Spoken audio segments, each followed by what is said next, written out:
கனேடிய தமிழர் பேரவையினால் முன்னெடுக்கப்பட்ட தெருவிழாவினால் பாதிக்கப்பட்ட வர்த்தகர்கள் ஆகஸ்ட் மாதம் 30 மாலை ஊடகவியலாளர் சந்திப்பொன்றை ஒழுங்கு செய்து நடத்தியிருந்தார்கள்.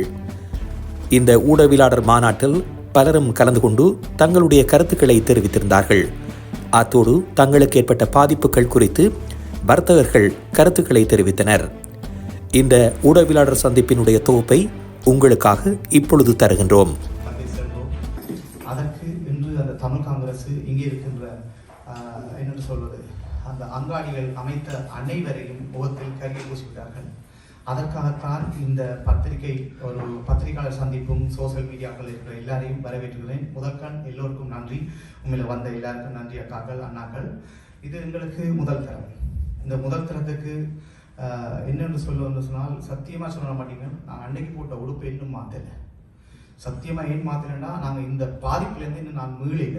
என்ன போல இதில் இருக்க எல்லா பெண்கள் மேலும் மீள முடியாத கட்டத்தில் இருக்கிறோம். இதுலேயும் பாதிக்கப்பட்டது கூடுதலாக சாப்பாட்டு உணவு விடுதி நடத்தினார்கள்லாம் பாதிக்கப்பட்டிருக்கோம். என்ன காரணம் என்று சொன்னால், நாங்கள் இந்த நிகழ்ச்சிகள் எல்லாம் நிறைவு நடந்த பிறகு சிடிசி தமிழ் காங்கிரஸ் அந்த காரியாலயத்தை நாங்கள் முற்றுகையும் விடவில்லை, ஒன்றும் செய்யவில்லை. சமாதானமாக அமைதியாக சென்று எங்களுடைய நஷ்ட ஈட்டை கேட்பதற்காக அங்கே சென்றோம். சென்ற நேரம் அங்கே நாங்கள் போகும்போது 2 பேர் காரியாலயத்தை மூடிவிட்டு சென்றார்கள். அதுக்கப்புறம் யாரும் வரவும் இல்லை, யாரும் செவிமடுக்கவும் இல்லை. இரண்டாவது, நாங்கள் அடுத்த கட்ட நகர்வை என்ன செய்ய வேண்டும் என்று நினைத்து கொண்டிருக்கும் பொழுது, அதுக்கு பிறகு எங்களுடைய நகர்வு போலீஸ் மூலம் தான் டீல் பண்ண முடியும்னு நினைச்சோம். அப்போ போலீஸ்காரங்கள் அதில் கோல் பண்ணலாமா வேண்டாமா என்று சொல்லி அதில் நின்ற 25-30 பேர் நாங்கள் வெண்டர், உடனடியாக நின்ற 25-30 வெண்டர் மாதிரி இருந்தாங்க. ஆனால் இன்றைக்கு அதில் 20 வெண்டர் மாதிரி வரவில்லை. அது ஏன் எதிர்க்குன்றதில்லை, அவர்களுக்காகவும் தான் நாங்கள் இங்கே குரல் கொடுத்து கொண்டிருக்கிறோம். இப்போ அவர்கள் ஏன் வரவில்லை, எதுக்கு வரவில்லை சொல்ல முடியாது. என்ன காரணம், இன்று வெள்ளிக்கிழமை மாலை நேரம் வேலை முடித்து வர முடியாமல் இருக்கலாம், அவர்களுக்கும் நிறைய ஏதாவது ப்ரோக்ராம் நடக்கலாம். ஆனால் காவல்துறை எங்களுக்கு சொன்ன தகவல் என்று சொன்னால், நீங்கள் ஏதாவது என்னென்னு சொல்றது, வன்முறையில் ஈடுபட்டால், உங்களுக்கு ஏதாவது இன்ஜரி ஆகினால் நாங்கள் சட்ட நடவடிக்கை எடுக்க முடியும். நீங்கள் சமாதானமாக போறபடியா நீங்கள் இதை லீகலாக இவர்களோடு உரையாடுங்கள், பேசுங்கள். அதற்கு லீகலாக அவர்கள் அதற்கான இதை அவர்களிடமிருந்து பெற்றே நீங்கள் செய்யலாம் என்று காவல்துறைகளை சொல்லி எல்லாரையும் போக சொல்லி நாங்கள் உண்மையில அதை மதித்து போனாங்க. அடுத்த நாள் காலையில் செவ்வாய்க்கிழமை நாங்கள் எல்லோரும் ரகசியமாக, ஏன்னு சொன்னால் எங்கட அந்த வாட்ஸ்அப் குழுமத்திலேயே யாரோ 1-2 கருப்பாடு அதுக்குள்ள இருக்குது. நாங்கள் அந்த கருப்பாட்டை ஏற்றுக்கொண்டு தான் போய்கொண்டிருக்கோம். நாங்கள் அடுத்த நாள் 11 மணிக்கு அங்கே செல்ல வேண்டும், செல்வதை அவர்களுக்கு தகவல் கொடுக்கக்கூடாதுன்றதுக்காக ரகசியமாக பேணி பாதுகாக்கும் நேரத்தில் அந்த தகவலையும் அங்கே சிடிசிக்கு கனடா தமிழ் காங்கிரஸுக்கு அறிவித்திருக்கிறார்கள். அறிவித்ததன் காரணமாக கனடா தமிழ் காங்கிரஸ் என்ன செய்திருக்கா, காலை வரைவற்ற பணிமனை மூடல் முடிக்குது.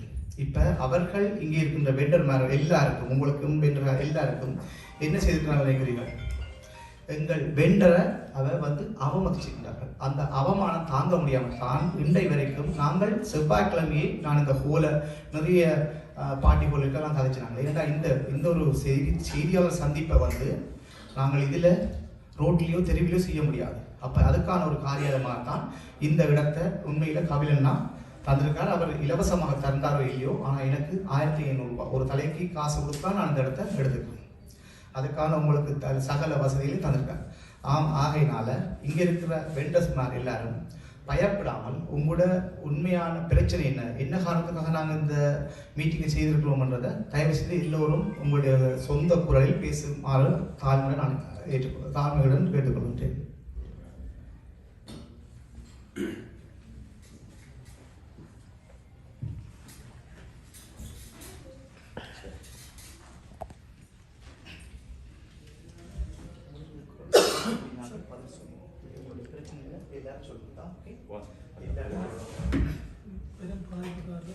வணக்கம்.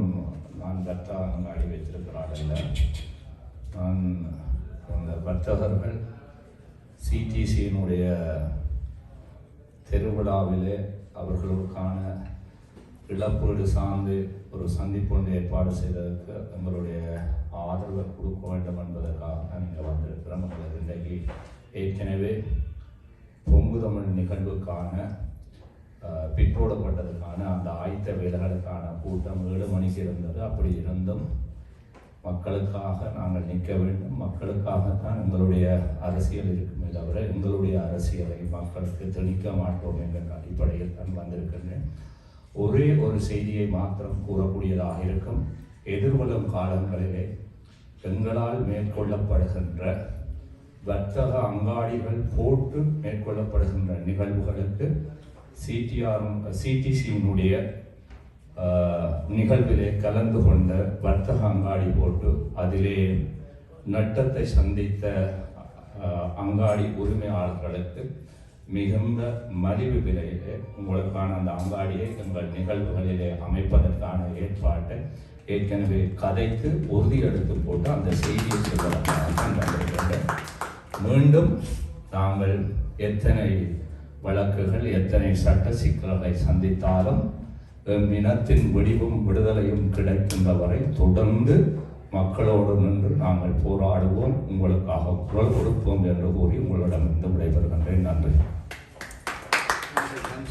நன்றி. உண்மையில் நீங்கள் கேட்குற கேள்விகளை இந்த சோசியல் மீடியா மற்றும் வானொலிகள் இங்கே இருக்கிற எங்களோட உண்மையில் வர்த்தக சாவடி அவர்களும் நீங்கள் வினாக்களை தொடுங்கள், அவர் அதுக்கான பதிலை தருவார்கள். ஓகே, இப்பொழுது எங்களோட கணபதி ரவீந்திரன் ஐயா அவர்கள் உங்களோடு விளையாடுவார். முதலிலே வருகை தந்திருக்கின்ற அனைவருக்கும் வணக்கம். என்றால் இது ஒரு உணர்ச்சி மிக்க கொந்தளிப்பு மிக்க ஒரு காலமாக இருக்கிறது. மிக பிரமாண்ட கடந்த காலங்களில் இது 10வது ஆண்டு, கடந்த காலங்களில் மிக வெற்றிகரமாக சிறப்பாக நடந்த திருவிழா. இந்த ஆண்டு அவர்கள் செய்த சில தவறான நடவடிக்கைகள், அவர்கள் மேற்கொண்ட சில தவறான செயல்பாடுகள் காரணமாக தமிழ் உணர்வாளர்களால் அது கொந்தளிக்கப்பட்டு இதை எப்படியாவது தடை செய்ய வேண்டும், மக்கள் ஏமாற்றப்படக்கூடாது என்பதற்காக உணர்ச்சி மிக்க மக்கள் எடுத்த போராட்டம். இதில் பாதிக்கப்பட்டவர்கள் உண்மையிலேயே வியாபாரிகள் தான். எனக்கு உங்களுக்கு தெரியும், 24, 25 நடந்தது. 24ஆம் தேதி விஜயா ஜுவல்லர்ஸ் என்கின்ற மிக பிரம்மாண்டமான ஒரு நகை மாடத்தை ஆரம்பித்து 2 மாதங்கள் தான் அவருக்கு ஆகிறது. அவர் போய் இந்த ஒரு கனடிய தமிழர்கள் காங்கிரஸை சேர்ந்தவர்கள் குழுவாக சென்று அவருடன் பேசி அவருடன் எனக்கு விளம்பரம் இல்லாமல் வியாபாரம் இல்லை, ஆக அவர் மனதை ஒத்துக்கொண்டு $60,000 அவர் அதை ஏற்றுக்கொண்டிருக்கிறார். நான் உங்களுக்கு டைட்டில் ஸ்பான்சராக வருகிறேன். ஆனால் பின்னால் அவருடைய நண்பர்கள், அவருடைய வாடிக்கையாளர்கள் அநேகருடைய வேண்டுகோளுக்கு அவர்கள் விளங்கிவிட்டது. நான் தவறான பாதையை அடியெடுத்து வைத்து விட்டேன், தொடர்ந்தால் இன்னும் பல அவமானங்களை நான் சந்திக்க வேண்டி வரும், பலருடைய வெறுப்புக்கு ஆளாக வேண்டி வரும் என்றார். என்னை தொலைபேசியில் இரவு 8 மணிக்கு அழைத்து, அண்ணா இந்த செய்தியை உடனடியாக ஊடகங்களாக நீங்கள் வெளிப்படுத்த வேண்டும் என்றால், நான் உடனடியாக அவருடைய வியாபார தளத்துக்கு சென்று அங்கே அவர் சொன்னவற்றை வெளிப்படுத்தி அதை செய்து நீங்கள் பார்த்திருப்பீர்கள். அதைத் தொடர்ந்து என்னுடைய அருமை முகமே தெரியாது, எனக்கு யாருன்னே தெரியாது, மிக தொலைதூரத்தில் இருந்து 2 மிகப்பெரிய நிறுவனங்களை வெற்றிகரமாக நடத்தி கொண்டிருக்கக்கூடிய டோய் பாக்ஸ் மற்றது நாண்டோஸ் கிச்சன் என்கின்ற 2 நிறுவனங்களை வெற்றிகரமாக நடத்தி கொண்ட தம்பி நந்தன், இந்த 2ஐயும் இணைத்து மிக பிரம்மாண்டமான ஒரு உணவு சாவடியை அந்த தெரு இதிலே நடத்துவதற்கு ஒத்துக்கொண்டிருந்தார். ஆனால் ரூபனுடைய விலகலில் இருந்து அவர் எனக்கு தொலைபேசியில் அழைத்து, அண்ணா எனக்கும் இது உடனடியாக நீங்கள் வெளிப்படுத்த வேண்டும் என்று கேட்டுக்கொண்டார். அதற்கு நான் உடனே என்னுடைய அருமை சகோதரன் அன்பு நண்பர் தமிழாரம் தொலைக்காட்சி கேடிசின வீட்டுக்கு சென்று அந்த செய்தியை உடனே படமாக்கி நான் வெளியிட்டிருந்தோம். ஆனால் இங்கே குணா அவர்கள் இன்று என்னை கலியத்தில் சந்தித்து அவர் சொன்ன வார்த்தைகளை கேட்ட பொழுது நான் இன்னமும் மௌனமாக இருந்து மற்றவருடைய கருத்துக்கள் பயந்து இருப்போமாக இருந்தால் நாங்கள் ஊடகத்தை நடத்துவதற்கு அர்த்தமே இல்லாமல் போய்விடும். எனக்கு முன்னால் சொன்ன தேவா சகோதரிகள் சொன்னவரை எத்தனை களங்கள் வந்தாலும் பரவாயில்லை, ஆனால் வார்த்தை பிரயோகங்கள் மிக கவனமாக இருக்க வேண்டும். எங்களுக்கு எதிராக சிலர் எழுதுகிறார்கள், விஷமத்தரமான வார்த்தை பிரயோகங்கள் எல்லாம் பாவிக்கிறார்கள். தம்பி குணா சொன்னதை போல மிகுந்த கண்ணியத்தோடு தான் இந்த கூட்டம் நடைபெறுகிறது.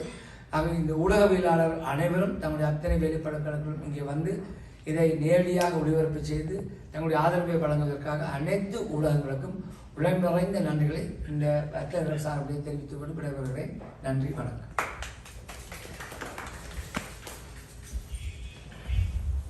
மற்றது உண்மையில் ஸ்ரீவதனி அக்கா இதில் வந்து சிவவதனி ஓகே சிவவதனியும் பிஸ்னஸ் விளங்குது ஊடகவியால் எங்களுக்காக வந்ததற்கு சில கேனிய தமிழ் வானொலியினுடைய ஊடகவியலாளர்கள் இங்கே 3 வந்திருக்கின்றோம். எங்கள் 3 ஒருவராக நான் வந்திருக்கின்றேன். இந்த இடத்தில் எங்களுடைய இனத்துக்கு நடந்த இனப்படுகொலைக்காக குரல் கொடுத்துதான் அந்த மக்கள் போராடி கொண்டிருந்தார்கள். அந்த உணர்வை ஏற்று அதே உணர்வோடு நீங்கள் வர்த்தகர்கள் விலகியதற்கு முதற்கண் சிறப்பாக அந்த விலகிய வர்த்தகர்களுக்கு நன்றியை கூறிக்கொள்வதோடு இதர உறவுகள் இங்கே உணர்வோடு வந்திருக்கின்றீர்கள். அத்தோடு பல பாதிக்கப்பட்ட வர்த்தகர்கள் எல்லோரோடும் நாங்கள் இருக்கின்றோம் ஊடகமாக என்பதை சொல்லிக் கொள்கின்றோம். இமாலய பிரகடனம் என்பது தாயகத்தில் இருக்கின்ற தமிழ் மக்களுக்கு நடந்த மிக பெரும் துரோகம் என்பது கடந்து இன்று உலகத் தமிழினமே அதை தமிழினத்துக்கு செய்த துரோகமாக பார்க்கின்ற ஒரு காலகட்டம். இதை உலகத் தமிழினமாக ஒன்றிணைந்து குரல் கொடுப்பதை நீங்கள் இப்பொழுது ஊடகவியலாளர் ராவண ஊடகவியலாளர் போன்றவர்களுடைய அந்த கருத்துக்கள் நீங்கள் அறியலாம். தமிழகத்தில் இருக்கும் அந்த குரல் கண்டன குரல் எழுந்திருக்கின்றது. எனவே நீங்கள் எல்லோரும் சரியான திசையில் இருக்கின்றீர்கள். எங்கள் இனத்துக்காக குரல் கொடுக்கின்றீர்கள். அதனால் வருகின்ற பாதிப்புகளில் நீங்கள் துன்பப்படும் பொழுது உங்களோடு நாங்கள் இருக்கின்றோம். இங்கே சில வர்த்தகர்கள் சொன்னார்கள், எங்களுக்கு என்ன நடக்குமோ தெரியாது, நாங்கள் வெளியே வந்து பேசும் பொழுது அவர்களை இணைத்து பயண அரசோடு இருக்கின்றார்கள். இலங்கை அரசாங்கத்தோடு இருக்கு. நாங்கள் சொல்கின்றோம், உங்களோடு நாங்கள் இருக்கின்றோம், ஊடகவியலாளர்களாக இருக்கின்றோம். எங்களுடைய மக்களுக்கு எப்படி நாங்கள் அரணாக இருக்கின்றோம், நீங்கள் இந்த மண்ணில் எங்களுடைய மக்கள். எனவே இப்பொழுதிருந்து இந்த சிடிசி பற்றி எல்லோரும் தெரிந்து கொள்ள முடியும். தாயக மக்களுக்கும் இரண்டகம் செய்திருக்கின்றார்கள். எங்களுடைய வர்த்தகர்களுக்கு இந்த அநீதியை செய்து அவர்களுடைய இழப்பீட்டை கொடுக்காததன் மூலம் இந்த கனடாவாழ் தமிழ் மக்களுக்கும் இரண்டகம் செய்கின்றார்கள் என்பதை உலக தமிழ் மக்கள் உறுதியாக இனியேனும் உணர்ந்து கொள்ள வேண்டும். இப்பொழுதும் சிடிசிக்கு ஆதரவு நல்கி கொண்டிருக்கின்றவர்கள் இதற்கு சரியாக முடிவை எடுக்க வேண்டும். இனிமேலும் இவர்களுக்கு ஆதரவளிக்க கூடாது, தூக்கி எறியப்பட வேண்டும். இப்பொழுது ஒரே ஒரு விடயத்தை நான் சொல்ல வேண்டும் இந்த களத்தில். ஏனென்றால் அதாவது வார்த்தை பிரயோகங்கள் என்று சொன்னார்கள். உங்களுக்கு தெரியும், அரளிய போராட்டத்தில் எவ்வாறு சிங்கள மக்கள் நடந்து கொண்டார்கள் என்று. மக்கள் அடிச்சு போராட்டம் வந்துவிட்டால், கட்டுமீறிய காட்டாரம் மாதிரி வந்துவிட்டால் அவர்கள் என்ன செய்வார்கள் தெரியாது. யாருடைய வீட்டுக்கும் சென்ற எங்களுடைய மக்கள் தங்களுடைய எதிர்ப்பு குரலை எழுப்பவில்லை. அவர்கள் வலி சுமந்த மக்கள், இனப்படுகொலையான மக்கள். அந்த இனப்படுகொலையான மக்களுக்காக இன்றும் இந்த மண்ணிலும் காடு மலை பனி என்று போராடி கொண்டிருக்கின்ற உலக தமிழ் மக்கள். அவர்களுடைய போராட்டம் என்பது அந்த மக்களுக்கானது. எனவே நீங்கள் எங்களுடைய உறவுகளை கொன்றுவிட்டு நீங்கள் நாகரிகமாக பேச வேண்டும் என்று எல்லாரும் எதிர்பார்க்க முடியாது. ஒவ்வொருடைய உணர்வும் ஒவ்வொரு நிலையில் இருக்கிறது. அந்த கொடி என்பது தேசிய கொடி. அந்த கீழிருந்து மக்களுடைய உணர்வுகள் என்பது தனிப்பட்ட உணர்வுகள், ஒவ்வொரு மனிதனுடைய தனிப்பட்ட உணர்வுகள். அதை இப்படித்தான் என்னுடைய அம்மாவை கொள்வோம், என்னுடைய பெண் அந்த முள்ளிவாய்க்கால் எங்களுடைய பெண் போராளிகளுக்கு நடந்த கொடுமைகளை நீங்கள் நினைக்கும் போது இப்படித்தான் பேச வேண்டும் என்று யாராலும் சொல்ல முடியாது. அது தனிப்பட்ட விடயத்தில் அவர்கள் எடுத்துக்கொண்டால் மேடை தவறு, களம் தவறு என்பதை ஒவ்வொருவரும் புரிந்து கொள்ளவே ஒழிய, எங்களுடைய மக்களுடைய உணர்வுகளை புரிந்து கொள்ள வேண்டுமே ஒழிய, மக்கள் போராட்டத்தையோ மக்களையோ குறை சொல்வது படுதவறு என்பதை அனைத்து தரப்பினரும் உணர்ந்து கொள்ள வேண்டும். எனவே வர்த்தகர்கள் இங்கே ஏற்கனவே எங்களுடைய கேடிய தமிழ் தேசியவையின் சார்பாக கூறியது போல உங்களுக்கு தெரியும், கேடிய தமிழ் வானொலி ஒரு நாள் மழையினால் பாதிக்கப்பட்ட பொழுது நாங்கள் உண்மையிலேயே மிகவும் மிகவும் மக்களுடைய நிற்பது ஒன்றையே குறிக்கோளாக வைத்துக் கொண்டு போராடி கொண்டிருக்கின்ற ஒரு வானொலி. எங்களுடைய அந்த ஒரு நாள் இழப்பீட்டை ஏதோ ஒரு குறைந்த தொகையை எங்களுடைய வர்த்தகர்களுக்கு கொடுத்திருந்தார்கள் கேடிய தமிழ் வானொலியினர் என்பதையும் இங்கே நினைவூட்டிக் கொள்கின்றோம். அதுதான் மக்களோடு நிற்கின்ற ஊடகமோ, மக்களோடுக்காக நிற்கின்ற மக்கள் குரல் என்று சொல்கின்ற அமைப்புகளோ செய்ய வேண்டியதை ஒழிய மக்களை விழுந்த மாட்டை ஏறி மிதிப்பது அல்ல. எனவே இந்த வர்த்தகர்களுக்கு எதிராக இந்த வர்த்தகர்களுக்காக நாங்கள் குரல் கொடுப்பதோடு கேடிய தமிழர் தேசியவை என்றால் என்ன என்பதை நாங்கள் தெளிவாக புரிந்து கொள்ள வேண்டும்.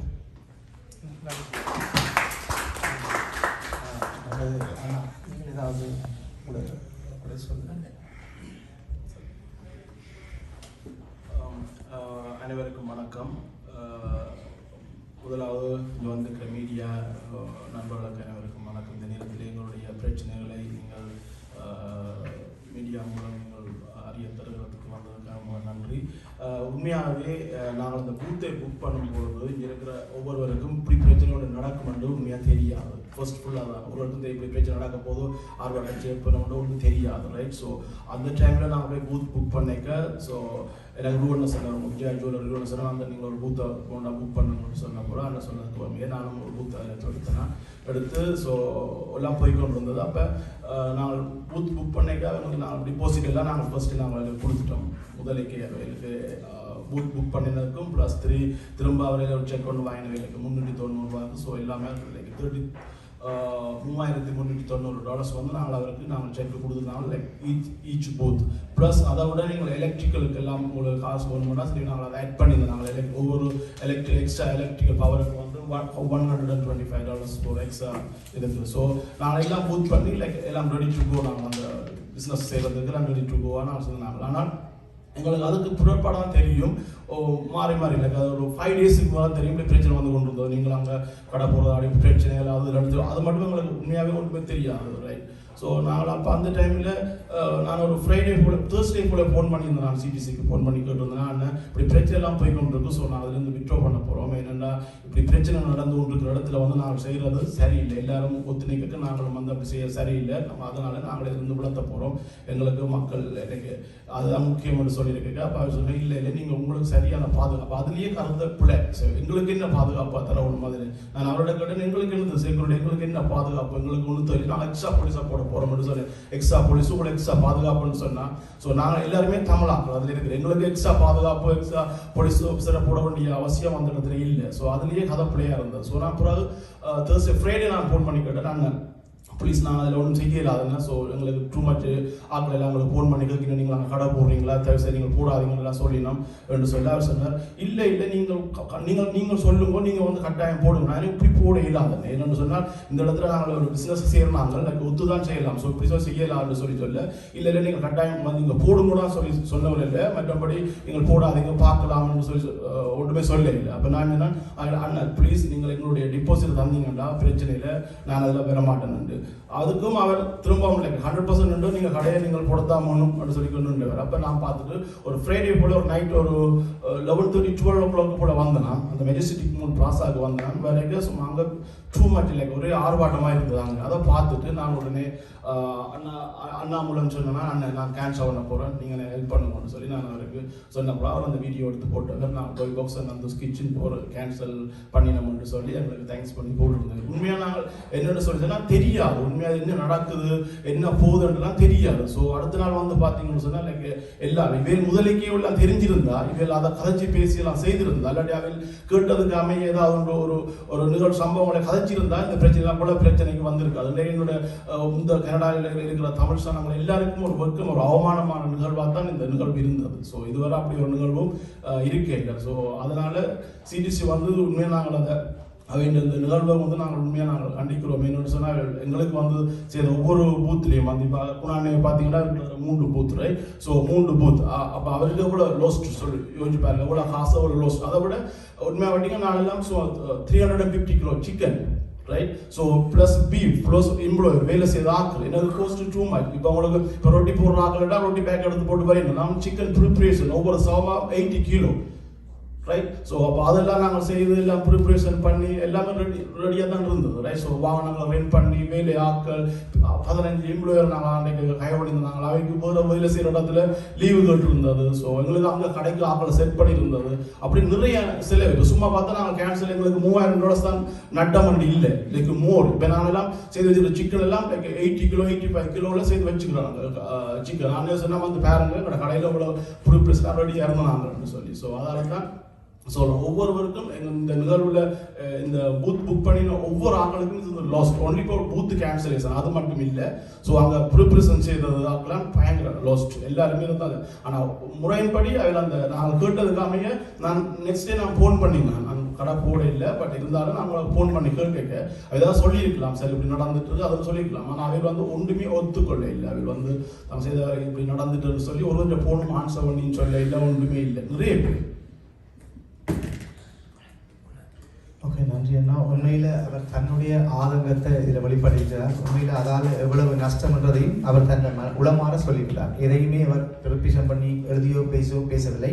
அவர் உள்ளத்தில் இருந்து வந்த குமுறல் தான் அது. அதே போன்று ஒரு கால சோற்றுக்கு ஒரு சோறு பதம் என்பதைப் போல இதால் பாதிக்கப்பட்ட ஒரு சகோதரன் என்னை அழைத்து சொன்ன விஷயம் உண்மையான நிலத்தோடும் என்றால் எவ்வளோ கஷ்டப்பட்டு வேண்டாம்னு சொல்லி நான் விளத்துறேன். இல்லை விளத்தாதையும் ஒரு ஃபுல் பாதுகாப்பு இருக்குது, நீங்கள் போன முறை 3 லட்சம் வந்து இந்த ஒரு 5 லட்சம் மக்கள் சொல்லி அவர் நம்பி கடையை திறந்து அவருக்கு 1750 ரூபா தான் வியாபாரம் நடந்தது. அவர் கிட்டத்தட்ட 18,000 மேலே செலவழிச்சிருக்கேன். அது மட்டும் அதை விட பெரிய கொடுமை என்னென்றால் பகல் முழுக்க பிரச்சனையால் வியாபாரம் நடக்கவில்லை. பின்னேரம் வியாபாரம் கொஞ்சம் சூடு பிடிக்கிற நேரத்தில் சத்தியாக 9 மணிக்கு லைட்டெல்லாம் அடித்து நூற்றிவிட்டு எல்லா சாமானையும் வெளியேற்ற முடியாது. உணவு சாமான் என்ன சொல்ல கொஞ்சம் கூட கூசாமல் யாழ்ப்பாணத்தில் பிறந்தவர்கள் தெரியும். நாங்கள் சாப்பாட்டுக்காக அந்த போர்க்காலத்தில் எங்களை மக்கள் இப்படி துன்பப்பட்டவர்கள் கஞ்சி மட்டும் குடிச்சு வாழ்ந்த மக்களுக்கு அப்புறத்தையும் காஃபி சாடிக்கணும் சிம்பிளாக சொல்லி கொண்டு முடியும். அந்த கடை உரிமையாளர் அவர் சொன்னபடி உண்மையாக கண்ணீர் வந்தேன்னா என்னால் அப்படி செய்ய முடியாது. ஏன்னா நான் உணவில்லாமல் இலவுல சாப்பிட்டு அப்படி தண்ணி மட்டும் குடிச்சு வாழ்ந்தேன். நான் என்னால் அப்படி என்னக்காண்டி அப்படி சாப்பாடை கட்டிக்கொண்டு எங்கெங்கெல்லாம் பறவைகள் இருக்கிறதோ எங்கே சோழனை போடுவதற்காக அவளை பார்த்து தன்னால் அதை போடப்படுதுன்னா அவ்வளவு அந்த சாப்பாட்டை வீணாக்கக்கூடாது. அந்த உணர்வு மிக்க சோதனைக்கு இந்த வழியில் என்னுடைய சிறந்தார்ந்த நன்றியை தெரிவித்துக் கொள்வேன். உண்மையாகவே இதிலே இங்கே இருக்கின்ற ஒரு சில வென்றதாரர்கள் இருக்கிறார்கள், பின்னாலே கன பேர் இருக்கிறார்கள். ஆகையினால அவர்கள் தங்களுடைய முகத்தை காட்டக்கூடாது என்று நினைக்கிறார்கள். தயவு செய்து அவர்களை காக்க வேண்டாம். என்ன காரணம் சொன்னால் அவர்களும் இதிலே சரியாக பாதிக்கப்பட்டவர்கள் நிறைய. இதில் உண்மையாக சொன்னால் ஃபுட் வெண்டர். இப்போ நான் சொல்கின்றேன், நான் எனக்கு சென்ற ஆண்டு நடந்த ஒரு சம்பவம் இதில் நான் உண்மையாக பதிவேற்றம் பண்ண வேண்டும். நான் காமதேனு சுவையுற்று என்று சொல்லி ஒரு சுவையுற்று நான் இதுவரை 5 வருடங்களாக கொண்டு நடத்துகிறேன். அதுவும் இந்த சிறிய வியாபாரமாக கடையோ இதுவோ போடவில்லை. அப்போ இப்படியான நிகழ்வுகள் நான் செய்து கொண்டு வந்தது. போன வருடம் எனக்கு நடந்த சம்பவம் என்றால் இந்த தமிழ் காங்கிரஸ் இந்த தலைமைப்பிடம் எங்களுக்கு முதல் ஒரு மீட்டிங் ஒன்று வைப்பாங்க. ப்ரோக்ராம் நடக்கும் போது எல்லா வென்ற மாதிரியும் கூப்பிடுவாங்க. ஆமாம் தானே, கூப்பிட்டு எல்லாரையும் மீட்டிங் எடுத்த போது அவங்க சொன்னது பாட்டு பெட்டியெல்லாம் போடக்கூடாது, மியூசிக் சம்மந்தமான ஒன்றும் போடக்கூடாது, மற்றது எல்லாம் ஓகே, உங்களுக்கு எது பிரச்சனை இல்லைன்னு சொல்லி. ஆனால் இருந்தாலும் நான் இங்கே எழுப்பி குறுக்கு கேள்வி கேட்டேன். பாட்டு பெட்டியை நாங்கள் போடக்கூடாது, எத்தனை மணிக்கு போடக்கூடாது, எத்தனை மணிக்கு நாங்கள் போடணும் என்றதை நீங்கள் விவரமாக சொல்லி கொண்டிருக்கிறான். மேடை ப்ரோக்ராம் நடக்கின்ற பொழுது அங்கே நீங்கள் அவர்களுக்கு பாட்டு உங்களுடைய மியூசிக் அவைகளுக்கு குழப்பமாக இருக்கும், அதனால் போடக்கூடாது ஓம் என்று சொல்லி ஏற்றுக்கொண்டாங்க. இருந்தாலும் நான் சென்ற ஆண்டு காமதேனு சுவையூத்து என்று சொல்லி என்னுடைய ஒரு சின்ன சிற்றுண்டி சாலை திறந்த போது இருந்தாலும் மேடை ப்ரோக்ராம் தொடங்கும் போது நாங்கள் ப்ரொஃபஷன் பண்ணுவோம். அதாவது எங்களுடைய சாமான்லாம் ஒழுங்கு பண்ணும்போது எங்களுக்கு பாடல் கிட்டத்தான் எங்களுக்கு வேலையை விடும். அது தமிழர்களின் பண்பாடு, கதையின் பண்பாடும் அதோட இணைவாக போகும். அப்போ நான் ஈழம் சோங்க கூடுதலாக விரும்பி கேட்கின்றான். இப்பையும் அப்படித்தான் போய்கொண்டிருக்கிறேன். ஆனால் இதற்காகவே நான் அந்த பாடல் போடும் பொழுது அந்த தமிழ் காங்கிரஸில் வேலை செய்கிற வாலண்டியர் எல்லாம் விட்டு இந்த பாட்டை பற்றி நிப்பாட்ட சொல்லிக்கிறோம். நான் நிப்பாட்டையில் ஏன்னா நாங்கள் காசை கொடுத்துருக்கோம் பூத்துக்கு. எங்களை பாட்டு கூட கேட்க தடை விதிக்கிறவர்களோடு நாங்கள் எப்படி கூட்டு சேர்ந்து இந்த சின்ன என்னன்னு சொல்றது உணவு சாவடியை நடத்த முடியும். ஆகையினால சென்ற ஆண்டு புலிக்கொடியை நான் கட்டிவிட்டேன். அதாவது உண்மையாக சொன்னால் உளமாற சொல்கின்றேன், நான் வியாபார நோக்கத்துக்காக அங்கே கடை போடவில்லை. எங்களுடைய கொடி, எங்களுடைய கலாச்சாரம், எங்களுடைய பண்பாடை அதிலே காட்டுவதற்காகத்தான் நான் கடை போட்டேன். அந்த கடையில நடந்த சம்பவம் புலிக்கொடியை உடனடியாக கலட்ட வேண்டும் ஒன்று, இரண்டாவது பாட்டுப்படியை நிப்பாட்ட வேண்டும். நான் உடனே அவர் சொல்லுகின்றார் என்று அவரின் சொல்லை மதித்து என்னுடைய பாட்டுப்பட்டியை உடனடியாக விடுத்தினவர். நான் அதை விடையில் ஏனென்றால் அந்த பாட்டு படிக்கும்போது இழுத்தா எனக்கு சரியாக கோபம் வரும். அதனால பாட்டுப்படியை நான் நிப்பாட்டி என்னோட வாகனத்தில் ஏற்றிட்டேன். மறுபடி அந்த ஒருங்கிணைப்பா அந்த என்னென்னு சொல்றது சிடிசி தலைவர் அவர் என்ன அங்கால போய் நின்று கூப்பிட்டு சொன்னார், ஒரு ஆளுக்கு புலிக்கொடியை இறக்க சொல்லிக்கிட்டார். முடியாது, அப்படி இறக்குவதென்றால் நீங்கள் என்னுடைய இந்த பூத்துக்கு தந்த காசை தாங்க நான் வீட்டை போறேன்னு சொன்னேன். ஆனால் அதையும் செவிமடுக்காமல் இருக்கட்டுக்கும் இவருக்கு வார வருடம் செய்வோம் என்று சொன்னார். அதே மாதிரி இந்த வருடம் நான் என்னுடைய உணவுச்சாவடி விடுதி நடத்துவதற்காக அவர்களிடம் முதல் நாளே ஆரம்பித்தல் எடுக்கும் போது அவர் சொன்ன ஒரே ஒரு விடயம், எல்லா பூத்துகளும் புல்லாகிவிட்டது, அதனால் உங்களுக்கு பூத் இல்லை. இப்பொழுது நீங்கள் வடிவாக எல்லாரும் சொல்லுங்கள், எனக்கு பூத் இல்லாததால் தரவில்லையா, இல்லைன்னா உணவுச்சாவடியெல்லாம் புல்லாகிவிட்டதான். அதே நேரம் எனக்கு தெரிஞ்ச என்னுடைய சொந்தம் பந்தம் அண்ணன் தம்பி இல்லாட்டி காசை கொடுத்து இந்த நண்பர் என்ற தம்பியும் இல்லை அவர்கிட்ட எல்லாரும் சொன்னார், நீங்கள் எல்லாரும் வாங்குவோம் போய் பார்ப்போம் இருக்கின்ற. அந்த இடத்துல என் தம்பிக்கு என்ன மற்ற 4 பேருக்கு பூத்து கிடைச்சது, ஆனால் எனக்கு மட்டும் தர மறுத்தார்கள். என்ன காரணம்? அவர்களின் சட்டத்தை மீறி நான் அங்கே முதல் வருஷம் சென்றதால் என்னை தடை வைத்தார்கள். அப்பொழுதுதான் வேறு ஆட்கள் மூலம் அடுத்த நாள் அவர்கள் வைத்த மீட்டிங்கில் வந்து என்னை உதாரணம் காட்டி நாங்கள் கொடுத்த தகவல்களை மீறி அங்கே ஒருத்தர் வந்து பெரிய கூத்தடிச்சார். அதனால அவருக்கு நாங்கள் தடை கொடுத்துட்டோம், அவரை நாங்கள் பேன் பண்ணிட்டோம். என்ன சொன்னால் உண்மையில இவங்க வந்து நாட்டில் இருக்க விடுதலை புலிகளை பேன் பண்ண மாதிரி இவங்க நினைச்சனால என்ன பேன் பண்ணிட்டு. அப்போ நான் உண்மையில தூங்கலை. அந்த பூத்து நான் கட்டாயம் எடுக்கணும் என்று சொல்லி என் நண்பர்கள் முழு பேருக்கும் நான் சொல்லி வச்சேன், யாராவது அந்த உணவு சாவடியை எடுத்து போட்டு நடத்தாமல் விட்டால் அந்த பூத்தை உடனே நான் எடுக்கிறேன்னு சொல்லி அப்படி நிறைய பூத் வந்தது. உடனடியாக அவர் கேட்டது கிழங்க இப்படி பிரச்சனை இல்லை, அவர்கள் இருவர் இணைந்துதான் அந்த அந்த உணவு சாவடி எடுத்தார்கள். ஒருவர் விட்டதாக மற்றவர் சொன்னார், என்னால் நடத்த முடியவில்லை, நீங்கள் எடுக்கிறீங்களான்னு கேட்டாங்க. நான் ஓம் என்று சொல்லி உடனே காசை கொடுத்து அதுக்கான படிவங்கள் பேப்பர் எல்லாம் நான் என்னுடைய பேரில் எடுக்கவில்லை, என்னுடைய நம்பர் என்னுடைய வீட்டு விலாசத்துக்கு முழுத்தையும் தமிழ் காங்கிரஸ் மூலம் எடுத்திருக்கின்றேன். எடுத்ததனால் திரும்பவும் எனக்கு சரியான இடத்துல அந்த உணவு சாவடி எனக்கு கிடைத்திருக்கிறது. உண்மையில இதில் வந்து எங்களுக்காக உயிர்நீத்த மாவீரர்கள் தான் நன்றி சொல்ல வேணும். சரியாக சென்ட்ரலில் சிவத்தக்காம்பலத்துக்கு முன்னால அவர்களின் பணிமனைக்கு நேரம் என்னோட பூத்தொன்றை இந்த வருஷம் கிடைத்தது. அதை நினைச்சு நான் பெருமைப்படுறேன். அந்த உண்மையில நான் எனக்கு கடைசி வரைக்கும் நீங்க வடிவ பாருங்க, என்னுடைய பூத்தை அவங்க கடைசி வரைக்கும் ஹெல்த் டிபார்ட்மெண்ட் அக்செப்ட் பண்ணவில்லை. என்ன காரணத்துக்காக அப்ரூவல் தரவில்லை தெரியுமா? இவருக்கு கொடுக்கக்கூடாதுன்றதுக்காக ஹெல்த் டிபார்ட்மெண்ட் 1, 2, 3 இடத்துல நின்று பார்த்து கொண்டிருக்கார்கள். உண்மையை நீங்க இதுல இருக்காங்க யாராவது சொல்லுங்க. ஒரு உணவுச்சாவடியோ ஒரு நாங்கள் இப்படி ஒரு பப்ளிக் இதில் செய்யும் போது சாப்பாட்டை எங்கேயோ செய்து இந்த அண்ணன் நியூ மார்க்கெட்டில் செய்து கொண்டு இங்கே வரும்போது அதிலே அந்த சாப்பாட்டிலே பாதிப்பு வருமா வராதா? வராதா? கட்டாயம் வரும். ஆனால் இந்த முறை ஹெல்த் டிபார்ட்மெண்ட் சொல்லியிருக்கிறது, மீட் வகைகளை சமைத்து கொண்டு இங்கே வாரும்போது அந்த மீட்டோட நாங்கள் சமைச்சு கொண்டு இங்கே வரும்போது ஆட்டிறைச்சியோ கோழி இறைச்சியோ வெயிலில் மொதித்து போய்விடும். ஓமா இல்லையா? ஆகையினால அங்கே ஒரு தம்பி இருக்கின்றான். அந்த தம்பி எல்லாம் விடிய 8 மணிக்கே கரை சமைச்சு கொண்டு வந்துட்டாங்க. என்னுடைய கடைக்கு பக்கத்து கடைக்காரன். அந்த தம்பிக்கு சொன்ன, தம்பி இதால மக்களுக்கு பாதிப்படையும், ஆகையினால நீங்க அடுப்பை போட்டு கறியை கொஞ்சம் தணலில் வைத்து சூட்டோடு வைத்திருங்க, இல்லை என்றால் உங்களுக்கு ஹெல்த் இல்லை என்று சொல்லும். கேளுங்க அந்த தம்பியை கூப்பிட்டு. தம்பி நான் சொன்னா இல்லையா? கட்டாயம் நான் சொன்னேன். அதுக்கு பிறகுதான் வந்தவர். ஆனால் ஹெல்த் காரரிடம் எனக்கு அனுமதி கொடுக்கக்கூடாது அவர் கடைசி வரையும் முயற்சி எடுத்தாங்க.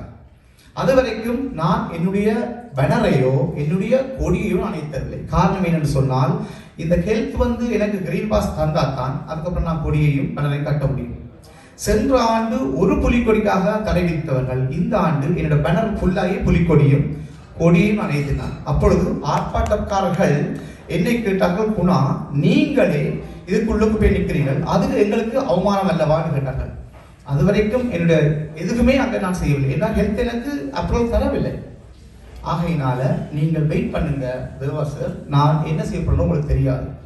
அப்புறம் தான் பார்த்தாங்க, வெளியில் நாங்கள் கொடிகளோடு தெரிகின்றோம், நீங்கள் நடுவிலே இருந்து எங்களை அவமானப்படுத்துகின்ற கேள்வி என்று வந்தது. அங்கே அவமானப்படுத்துவதற்கு நான் யாருக்காக வந்தேன்? என்னுடைய உணர்வையும் என்னுடைய உள்ளத்து சிந்தனையும் என்னுடைய விருப்பத்தை காட்டுறதுக்கு தான் நாங்கள் வந்தேன். நான் கடை போட்டு உழைக்க வரவில்லை. இதுல வர நிதியில நீங்கள் யாரும் தப்பா நினைக்க வேண்டாம். நான் போட்ட முதல் எடுத்து போட்டு நான் எல்லோரிடம் உண்மையை சொன்னால் 4 பேரிடம் 5000 $21,000 வாங்கிட்டேன் இந்த கடையை நம்பி. இருந்தும் இந்த அண்ணன் சொன்ன மாதிரி வியாழக்கிழமை நாங்கள் அடிச்சு கேட்டுனாங்க, இப்படி பிரச்சனை கடை சொல்லி நீங்கள் எல்லாம் பேக்கப் பண்ண சொல்லி கேட்கிறாங்க. நீங்கள் என்ன மாதிரி நீங்கள் ஒன்றும் பயப்படாதீங்க, நீங்கள் பயப்படாதீர்கள், உங்களுக்கான தக்க பாதுகாப்போட உங்களுக்கு நிறைய வருமானத்தோட இந்த நிகழ்வு 10வது வருடம் உங்களுக்கு சிறப்பாக அமையும் என்று சொல்லி எங்களை உறுதிப்படுறாங்க. இருந்தும் புலிக்கொடி போட்டது தவறுன்னு சொல்லி அவர்கள் சொல்றார்கள் என்றால், நீங்கள் புலிக்கொடி பறக்க விட்டது அவர்களே தேசிய தலைவருடைய படத்தோடு தலைவருடைய பாட்டு போட்டார்கள். வேறு வழி இல்லாமல் இசை கலைஞர்கள் எல்லாம் சென்ற பின்பு அங்கே கரியோக்கியில் பாடினார்கள். அப்போ அந்த எங்களுடைய போராட்டத்தின் வடிவத்தை பார்த்தீர்கள் என்றால் எங்களுடைய மக்கள் அவ்வளவுக்கும் குழப்பியவர்கள். அந்த பாட்டு போகும்போது அதே பாட்டை இங்கே போராட்டக்காரர்கள் போட்டார்கள் ஒழிய அதை குழப்பும் வகையில் இல்லை, அது அந்த உணர்வை வெளிப்படுத்தினார்கள். அப்போ உங்களுக்கு கடைசியாக தலைவரும் தேசியம் தான் தேவைப்பட்டுச்சு அவர்களுக்கு. அப்போ உங்களுக்கு இவ்வளவு துன்பம் கொடுத்தவர்கள் எப்படி அந்த அந்த தலைவரை கையில் எடுத்தார்கள்? அது என்னவென்று சொல்வது, இப்பொழுது உண்மையில சொல்லக்கூடாது. சில பேர் இங்கே தொப்பி கட்டிகள் என்று சொல்வார்கள். அவர்கள் உண்மையாக அந்த நேரம் வெல்டி அடிச்சிட்டார்கள். ஏனென்றால் இந்த மக்களோடு தாங்கள் இசைவாக செல்லாவிட்டால் இந்த நிகழ்வு வேற மாதிரி தலைகளாக மாறிடும் என்றதற்காக. உண்மையாக நான் இதுக்கு சரியான பதில் காரணம் என்னவென்று சொன்னால், நான் அங்கே பாட்டுப்பட்டி வைத்ததிலிருந்து ஞாயிற்றுக்கிழமை 11 மணிக்கும் என்ற பாட்டில் போனது தமிழீழ விடுதலை பாடல்கள் காரணங்கள் தான். அந்த பாடலை நிறுத்துவதற்காக அவர்கள் எடுத்த முடிவை அந்த பக்கத்தில் கடைக்கார தம்பிக்கு தெரியும். எத்தனையோ தடவை போலீஸ்காரரை அனுப்பினார்கள், எத்தனையோ தடவை தங்களோட செயற்பாளர்கள் அனுப்பினார்கள், எத்தனையோ தடவை வலண்டியர்ஸ் அனுப்பினார்கள். கடைசியாக அந்த ஒரு இந்த நிகழ்ச்சி நடத்தின தலைமை புடவை நேரடியாக வந்தது. அவர்கள் வரும்பொழுது நான் அவர்களுக்காக போட்ட பாடல் நீங்கள் யாருமே கேட்டுக்க மாட்டீர்கள்.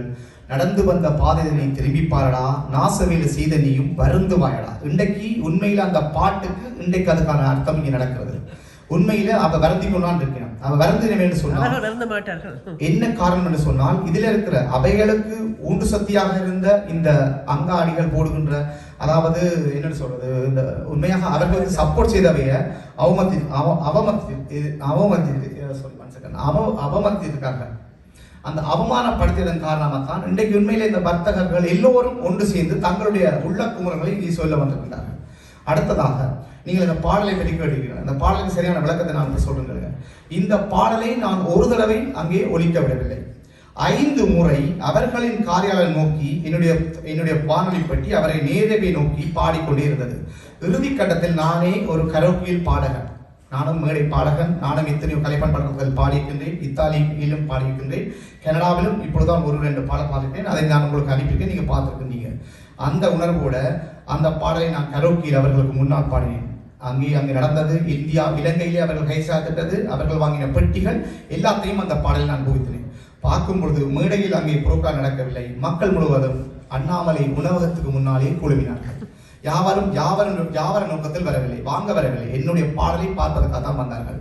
அப்பொழுது கடைசியாகத்தான் அந்த நிகழ்ச்சியை தொகுப்பாளர் வந்து என்னை கூப்பிட்டு கேட்ட ஒரே ஒரு கேள்வி, குணா நாங்கள் உங்களோட பேசலாமான்னு கேட்டார்.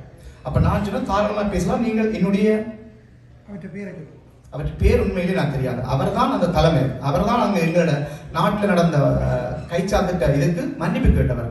அவருடைய பேர் உண்மையிலே தெரியாது. ஏனென்றா இந்த வருஷம் நான் அந்த கூட்டத்துக்கோ என்னதுக்கோ நான் அங்கே போக முடியவில்லை.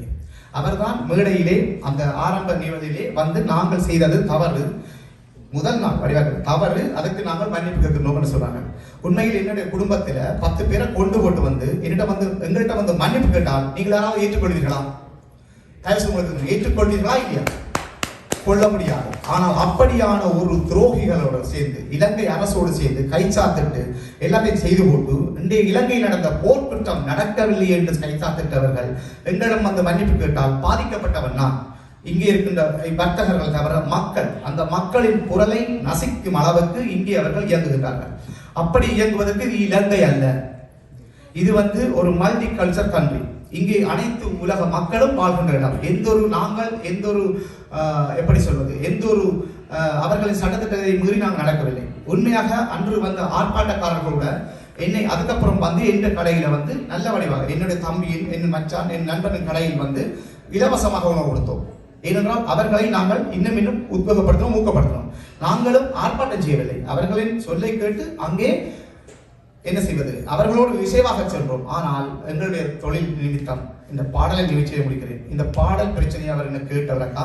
அப்ப நான் சொன்னேன், என்ன கேட்கிறேன், அவருடைய பேர் உண்மையிலே யாருக்கும் தெரியுமா? அந்த தமிழ் காங்கிரஸ் தலைவருடைய பேர் யாருக்கும் தெரியுமா?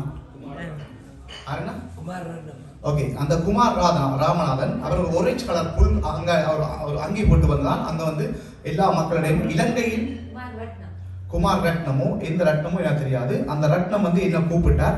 நான் அவரை சொன்னேன், நீங்கள் என்னுடைய கடைக்குள்ளே வாருங்கள், ஏன்னா நான் கடைக்கு காசு கொடுத்தோம். இந்த 2 நாளைக்கு தான் இந்த கடை இருக்கு, நாளைக்கு இது கவர்மெண்ட் ரெடியா, நீங்க உள்ளே வாருங்கள், நாங்கள் பேசுவோம். அவர் சொன்னார், நான் உள்ளே வர முடியாது, நீங்க கொஞ்சம் வெளியில் வாங்க, அப்படின்னா சைட்டுக்கு வாங்க என்று கேட்கும் பொழுது அவர் என்னை கேட்ட முதலாவது கேள்வி, இந்த பாடல் பட்டியை உடனடியாக நிப்பாட்ட வேண்டும். நான் கேட்டது, இந்த பாடல் பட்டியால் உங்களுக்கு என்ன அவமானம்? பக்கத்து கடைக்காரருக்கு சத்தம் பிரச்சனை இருக்காம நிப்பாடி சொல்லி பக்கத்து கடைக்கார தம்பி அங்க நிற்கிறார். அவர்களிடம் போலீஸ்காரனுடைய கேட்டார், ஒரு போலீஸ் அதிகாரி மூலம் தான் செய்தவங்க. அவங்க தம்பி மூலம் அந்த பாட்டு பட்டியால தொந்தரவு வந்ததா? சத்தமா சொல்லுங்க. இல்ல. ஆனா அந்த தம்பி அந்த பக்கத்து கடைக்கு தொந்தரவு இல்லை, ஆனா இவர்களுக்கு தொந்தரவு. ஏனென்று சொன்னால் இந்த பாடல் தங்களுக்கு எதிரிகள் என்ற பாடல், நாங்க துரோகிகள் என்ற பாடல், மண்ணுக்காகவும் மக்களுக்காகவும் உயிர் நீத்த அந்த மாவீரர்களின் பாடல் அவர்களுக்கு துரோகத்தனமா தெரிகிறது. அதே பாடலை தான் கடைசியா போட்டவன். அதுதான் நாளைக்கு வரப்போம். இப்ப நடந்த சம்பவம் என்று சொன்னால், இந்த பாடலை நிற்பாட்ட வேண்டும் என்றால் நாங்கள் உங்களுக்கு என்ன செய்ய வேண்டும், அதற்கான பதிவுகள், ரெக்கார்டிங்குகள் என்னை சுற்றி வந்தவர்களிடம் சொன்னேன், பதிவேற்றம் செய்ய வேண்டும். அப்பொழுது அவர் கேட்ட கேள்வி, இந்த பாடலை நான் நிப்பாட்டுவதாக இருந்தால் இதை நான் நிப்பாட்டி வண்டிக்கிறேன் அங்க ஒழிக்க வேண்டும். அங்க ஒழிச்சால் ஒழிய இல்லை என்றால் அந்த பாடலை ஒழிய முடியாது. அப்படி சொன்னதால் தான் ரெட் கார்பெட்டிலும் சரி மேடையிலும் சரி கரோக்கி அவர்களை இசையமைத்தார்கள். ஏனென்றால் அவர்கள் நினைத்தது போல அங்கு எதுவும் நடக்கவில்லை. அதுக்கப்புறம் தான் பாடல் நிறுத்தப்பட்டது. இதுல இன்னும் ஒரு முக்கியமான விடயம், இந்த பாடலோடு சேர்ந்து சினிமா பாடலையும் கலந்து தருவதாக கேட்டார்கள். கும்பிட்டு சொன்னேன் என் உறவே அன்பே, இந்த பாடலுக்கு இருக்கின்ற மரியாதையும் உணர்வையும் நீ கொச்சப்படுத்த வைக்கின்றாய். தயவு செய்து போட்டால் விடுதலை கானங்கள் மட்டும் போடு, இல்லையே தமிழ் இந்த சினிமா கூத்தையும் போடுங்கள் என்று நான் அங்கே கூறுகின்ற பொழுது அவர் அதை போட்டு மிஸ் பண்ணி எங்கள அந்த உணர்வை கெடுக்க பார்த்தார். அதுக்கு நான் சொன்ன ஒரே ஒரு வார்த்தை, ஒன்றில் 5 பாடல் விடுதலை பாடலை போடு, 5 பாடல் உன்னோட கூத்தாடிகள் பாட்டை போடு, எனக்கு அந்த பாட்டு விளங்கல என்று சொன்னதுக்கு அவர்கள் தொடர்ந்து ஒன்றை விட்டு ஒன்று சினிமாவும் தமிழ் ஈழம் சோகையும் போட்டது. ஆனால் 2 பாடல்கள் போடும் வரைக்கும் நான் அந்த கடையில் நின்றேன். எனக்கு இந்த கடையில் வியாபாரம் செய்ததானே ஒரு சாமான் இல்லை. உடனே நான் வசந்தம் சுப்பமாயிட்டு போட்டு வாங்க. பிறகு 10 பாட்டு ஃபுல்லாக சினிமா முகத்திலே போய் கொண்டிருந்தது. திருப்பி நான் அங்கே போகும்போது என்னுடைய நண்பனையும் கூட்டிக் கொண்டு தான் போனேன். இன்னொரு கடைக்கார உதவியாளர் கூட்டினா, நண்பா பாத்தியா அவர் தான் அங்கே நிற்கிறாரு, நீங்க கேளுங்க இல்லையாங்க. அவர் தான் அதுக்கு உதாரணம், அவரை காட்டாதீங்க யாரும் என்று சொன்னா. அவர் சொன்னார், மச்சி பாட்டம் மாத்திட்டாங்க. நானும் அவரும் அந்த இடத்துக்கு செல்லும் பொழுது என்னை கண்ட உடனே பாடலை மாத்தினார்கள். மாற்றும் போது அந்த தமிழ் என்ன டண்டனா டொண்டனா அவருடைய பேர் பேசாட்டு நிறைய சொல்லுங்க. இது தமிழ் காங்கிரஸில் தலைவர் படத்தில் வைக்கிறவர் சுடுதுங்க டண்டன். அந்த டண்டன் வந்து எனக்கு வந்து சொன்னார், பாட்டு போட முடியாது, உன்னால என்ன பண்ண முடியுமோ நீ பண்ணிப்பார். அதுக்கு என்னுடைய பதில் எப்படி இருக்கும்னு நீங்க நினைக்கிறீங்க? இந்த இடத்துல நீ பாட்டு போடலன்னு சொன்னா என்னுடைய பாக்ஸில பாடல் மீண்டும் ஒலிக்கும், உங்களுக்கு நேர ஒலிக்கும், முடிஞ்சா நீ என்ன முட்டிப்பார். நான் சண்டித்தனமாக கேட்கிறேன், முடிஞ்சா நீ என்ன முட்டிப்பாருன்னு சொல்லி போட்டு நான் போய் அங்க பாட்டு போட டண்டன் உடனே ஓடிப்பே டொண்டனக்கான் ஓடிப்பே போலீஸ் அதிகாரிகளோட வந்தார். அவர் வந்த டாண்டன் உடனடியாக என்ன செய்தார் தெரியுமா? தன்னை தரைக்குறவாக நான் பேசிவிட்டேன், வார்த்தை பிரயோகம் செய்து விட்டேன் என்று சொல்லி போலீஸ் அதிகாரிகள் என்னை அரெஸ்ட் பண்ணுவதற்காக அங்கே வந்தார்கள். அதை கூட நான் பதிவேற்றம் செய்திருக்கிறேன். என்னுடைய கடையிலும் அந்த கொடியையும் அந்த பேனரையும் எடுத்துக்கொண்ட நண்பர்கள் சொல்லி என்னுடைய நம்பருக்கு இந்த வீடியோவை எனக்கு போர்ட் பண்ணுங்க, இங்க நடக்க போற விஷயத்தை தயவு செய்து கும்பிடுகிறோம் எனக்கு எடுங்க, உங்களோட உதவி இதுவே போதும் என்று சொன்னதற்காக அந்த தண்டன் எனக்கு கிட்ட வரைக்கும் அவர் கொஞ்சம் டொண்டனா தான் நின்றவர். ஆனா போலீஸ் அதிகாரிகள் வந்து சொன்னார்கள், நீங்கள் தரைக்குறவாக பேசியிருக்கின்றீர்கள், வாய் தகராறு செய்திருக்கின்றீர்கள், அதனால நாங்கள் உங்கள் மீது ஆக்ஷன் எடுக்க போறோம். போலீஸ் அதிகாரிகள் அவர்களே உங்களுக்கு வணக்கம், எனக்கு ஆங்கிலம் சரளமாக தெரியாது, தெரிந்தாலும் எனக்கு பேசவும் வராது, உங்கள் வார்த்தை எனக்கு விளங்கவில்லை, தமிழ் அதிகாரிகளை அழைத்து வாங்கன்னு சொல்லி அதுக்காக உண்மையிலே தமிழ் அதிகாரி வந்தார். என்னுடைய கேட்டு சொன்னார். அவர் கேட்ட கேள்வி, நீங்கள் யாரோ ஒருவர் இந்த நிகழ்ச்சி நடத்துனரை வந்து தரக்குறைவாக பேசுகின்றீர்கள், அவதூறு வார்த்தைகள் பேசுகின்றீர்கள் என்று சொன்னார். நான் சொன்னேன், ஐயா நான் உங்களுக்கு சொல்றதை நான் சொல்றேன், கூறினவரை இந்த இடத்துக்கு அழைத்து வாருங்கள், என்னை தவறாக உபயோகப்படுத்தவரை இந்த இடத்துக்கு அழைத்து வாருங்கள், அவர் வந்தால் அவரை நான் கதைத்த உரையாடிய விதம் உங்களுக்கு என்னவென்று சொல்றேன். அப்ப அவர் கேட்டாரு, என்ன நீங்கள் செஞ்சீங்கள்? ஓகே, நான் சொன்னேன், அந்த பாக்ஸிலே போடுற பாட்டு எனக்கு ஒன்றுமே விளங்க இல்லை, இது என்ற தமிழ் கலாச்சாரம், வெள்ளக்காரர்கள் கொஞ்சம் கொண்டு வந்துட்டு டான்ஸ் ஆட வைக்கிறாங்க, தமிழ் சினிமா பாடல்கள் உண்மையிலே எனக்கு விளக்கம் காணாது, உண்மையிலே அது விருப்பம் இல்லை, என்னுடைய மொழி என்னுடைய இனம் இன்று இந்த நாட்டிலே தமிழ் கலாச்சார நிகழ்வு தான் நடக்கின்றது. அப்ப நாங்கள் எங்களுக்காக உயிர்ந்த தியாகிகள் என்ற பாடலை கேட்கறதுக்கு இங்க யார் தடை விதிப்பது? இதுக்கு அவர் தந்த பதில், போலீஸ்காரன் உடனடியாக அந்த இடத்தை விட்டு வெளியே சென்று தண்டனை துண்டனாக பேசி அவரை சொன்னார், உனக்கும் அவருக்கும் ஏதாவது தவறா இருந்தால் அதை வீட்டு பிரச்சனை வச்சிருங்க, இதுல நாங்கள் ஒன்றும் செய்ய முடியாது, அவர் கேட்பதில் நியாயம் உண்டு, நீங்கள் சொல்வதில் நியாயம் இல்லை, அவர் உங்கள் தரக்குறைவாக பேசவில்லை, எனக்கு புரிந்த படத்தான் என்னால் கேட்க முடியும், ஆமா இல்லையா? அப்ப எங்கள இடத்துல நாங்கள் எங்கள பாடலை கேட்க இவங்க தடை, எங்களது குரவலை நசிக்கிற காதுகளை பொத்துங்கன்னு சொல்ற மாதிரி நாங்கள் இப்போ இருப்பது இலங்கை இல்லை, நாங்கள் கனடாவில் வாழ்கிறோம். எதுக்கும் பயப்பட்டோம் என்று சொன்னால் 15 வருடமாக அனைத்துமே மௌனிக்கப்பட்டது. ஆனால் இன்றும் நாங்கள் மௌனமாக இருக்கின்றோம் என்று அந்த எலிகள் இன்று துள்ளி குதிக்கின்றன. இன்மையாக சொல்கிறேன், என் மனசத்துக்கு சொல்கிறேன், இனிவரும் காலங்களில் தமிழ் காங்கிரஸ் இதிலே எங்கேயோ ஒரு இடத்துல நிகழ்ச்சி நடக்கும் போது உங்களுக்கு முன்னுக்கு கொடிய தூக்கி மட்டுமில்லை, படையை இறக்கி போட்டு எந்த நிகழ்வையும் நடத்துவதற்கு நாங்கள் தடை விதிப்போம், தடை செய்வோம். இதுல இருக்கிற முழு உண்மையில் அங்காடி திருவாக்கள், இதுல வராதாக்கள் எல்லாரும் சில நேரம் அவர்களுக்கு கூலிகளாக இருக்கலாம், கரத்தாளர்களாக இருக்கலாம். அன்று வந்தவர்கள் இன்று வரவில்லை, நான் கவலைப்படவில்லை, பேசவில்லை. அவர்களுக்காக தான் இந்த குரல் கொடுக்கின்றேன். ஆகையினால சத்தியமா சொல்றோம், இவர்கள் எங்களை அவமதித்தது கொஞ்சம் நெஞ்சமில்லை. இங்கே நீங்கள் இவர் சொன்னதை கேட்டீர்கள். நியூ மார்க்கெட்ல இருந்து எத்தனை இன்னும் ஒரு அக்கா ஒட்டோவாவில் இருந்து ரக்கர் பிடிச்சு கொண்டு வர முதலே அவங்க கேட்டார்கள், இப்படி இப்படி பிரச்சனை அக்கா, நாங்க வரமாட்டோம், தயவு செய்து எனக்காகவும் குரல் கொடுங்க கொண்டு கேட்டாங்க. நாங்கள் அவர்களுக்காக தான் குரல் கொடுப்போம். அந்த அக்கா ஒட்டோவால இருந்து 8 பேரை வேலைக்கு கொண்டு இங்க ரக்கோட வந்த இடத்துல இங்க எங்களுடைய பாதுகாப்பு படை, எங்களை பாதுகாப்பு மக்கள், எங்களை பாதுகாத்த மக்கள் சொல்லை கேட்டு உடனே அவன் ஒட்டோவாக்கு திருப்பி போனவன். ஆனா அவர்களுக்கு என்ன இழப்பீடு? அவர்களுக்கு போத்துக்கு கொடுத்த காசு திருப்பி கொடுத்தே ஆகணும். என்றால் அவர்கள் அங்கே என்ன பண்ணவில்லை, அவர்கள் எந்த ஒரு தொழிலும் வியாபாரமும் தொடங்கவில்லை. இரண்டாவது எத்தனையோ மக்கள் இங்கிருந்து வேலையிலிருந்து ஒரு அண்ணா எனக்கு அடிச்சாரு, குணா நாங்கள் எல்லாம் வர முடியாது, வேலை முடிய எனக்கு 7 மணி 8 மணி ஆகும், அதுக்கு பிறகு நாங்கள் வர ரஃபிக்கா இருக்கும், ஆகையினால எங்களுக்கு சேர்த்து உங்களோட குரல் நீங்க கொடுங்கன்னு சொன்னாங்க. இப்ப வர்த்தகர்கள் எல்லாருமே சேர்ந்து சட்ட நடவடிக்கை எடுக்கிறீங்களா? இப்ப நாங்கள் உண்மையை சொல்ல போனா யாராவது அண்ணா நீங்க சொல்லுங்க, இதை கலைச்சு போனேன் இவரே உங்களுக்கு இல்ல சட்ட நடவடிக்கை எடுக்கணும் நன்றியை தெரிவித்துக் கொள்கிறேன். குணா என்னிடத்த அவர் கூப்பிட்ட போது நான் சொன்னேன், இது வந்து நம்ம சட்டம் மூலமாக தான் தீர்க்க முடியும், இது வந்து தனிப்பட்ட நபரால் ஒன்றும் ஆக போகிறதில்ல, அதனால நீங்கள் சட்ட வல்லுநரை இது பண்ணுங்க அப்படின்னு சொல்லிட்டு ஒரு லாயருடைய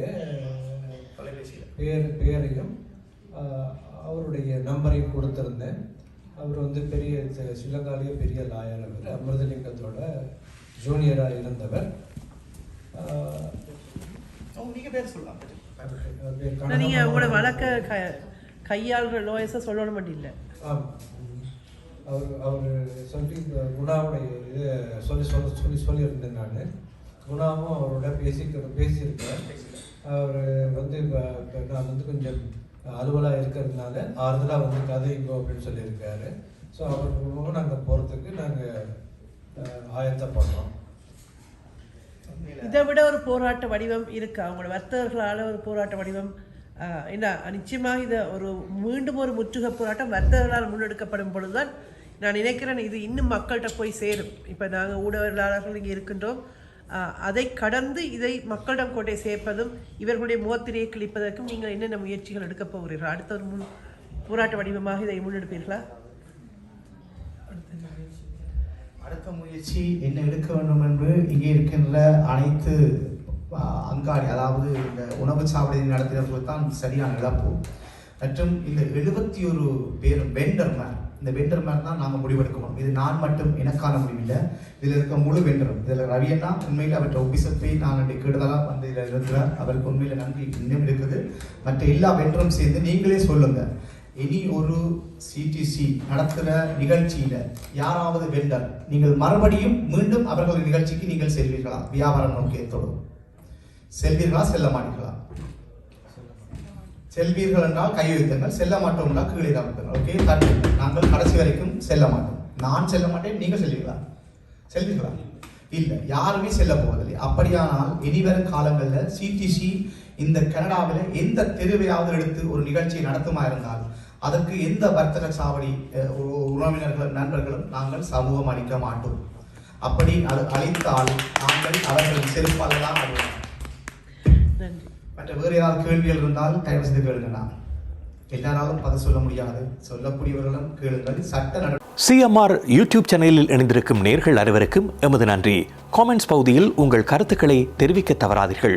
முக்கிய செய்திகள், காணொளி தொகுப்புகள், நேர்காணல் என பலதரப்பட்ட அம்சங்களையும் உங்களுக்காக தருகின்றது சிஎம்ஆர் யூடியூப் சேனல்.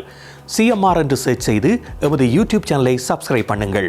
உங்கள் உற்றார் உறவினர் நண்பர்களோடும் இந்த காணொளி தொகுப்புகளை பகிர்ந்து கொள்ளுங்கள். அருகில் இருக்கின்ற முக்கிய காணொளி தொகுப்புகளையும் தவறவிடாமல் பாருங்கள்.